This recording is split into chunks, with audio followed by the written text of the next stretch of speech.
Today we are proud to introduce the Treasury Laws Amendment More Cost of Living Relief Bill 2025. This bill delivers more relief in the tax system to Australians, more tax relief for every single Australian taxpayer.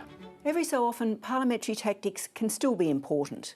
The government caught everybody by surprise last night with a $17 billion income tax cut, including the opposition. But it moved in for the kill today, doubling the surprise by forcing a debate on the tax cut legislation early this morning to formally lock in the opposition's opposition to the cuts. Shadow Treasurer Angus Taylor and then the Leader of the Opposition Peter Dutton seemed to want to talk about almost anything but tax. I said we've got to beat inflation, we've got to boost growth, we've got to back small business, we've got to fix our housing supply too, Mr Speaker, and that means making sure that we are breaking the infrastructure bottlenecks that we know are holding back housing supply in this country. We also know that we need to deliver affordable, reliable energy. And I tell you what, the failure on this has been astronomical. They don't have a clue what they're doing on housing. They've taken $80 billion out of defence. And defence industry is collapsing in this country. That's why they've sold out parts of our community, including the Jewish community. At no stage did either directly tell the House that the opposition would be opposing the cuts, though Taylor had made that clear last night. There are better structural, fundamental solutions to the cost of living crisis. That's not what's being offered by Labor, and so we won't support what they're doing here. You do not support the tax cuts? No. But by lunchtime today, the tax cuts had passed through the House of Representatives. Order. The result of the division is aye 77, no 65. The matter was resolved in the affirmative. Setting up a pretty clear line of attack for the government. Peter Dutton wants to cut everything except people's taxes, and that means people will be worse off if he wins, and that will be a key issue in the election campaign itself. Just why the opposition, which says it always stands for lower taxes, would oppose the cuts was a long way from clear.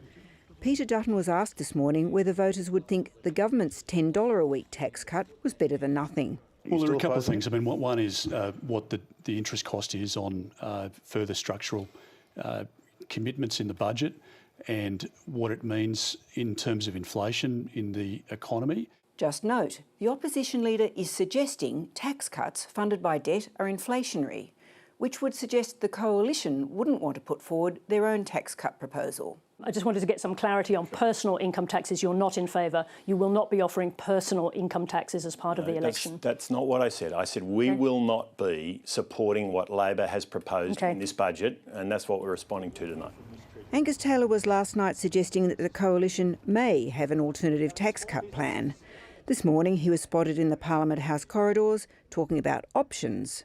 The confusing messages from the coalition left many around the building, including some within opposition ranks, with the view that the opposition had been left both flat-footed on the government's tax cut proposal and did not have a strategy of its own.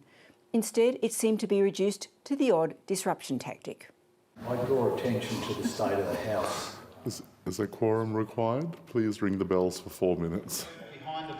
As the Treasurer was giving the traditional Press Club post-budget lunch in Parliament's Great Hall, the opposition called for a quorum, arguing there was not the requisite numbers of MPs in the House, a traditional disruption tactic causing bells to ring and MPs to have to scurry to the chamber. There'll be a whole bunch of colleagues who'll have to go and vote now. The PM usually attends the post-budget lunch and, today, his Treasurer paused to pay tribute to his leader at a time when some commentators have suggested the traditional leadership ambitions of a Treasurer must inevitably be emerging in the Labor team. Governing a country like ours in uncertain times like these is a responsibility that we accept, and it's an opportunity that we cherish, led by the Prime Minister, who is here again today, and I appreciate him coming along. Now, his collaborative style of leadership is appreciated by all of us in his team. Things always get a little tense as an election looms.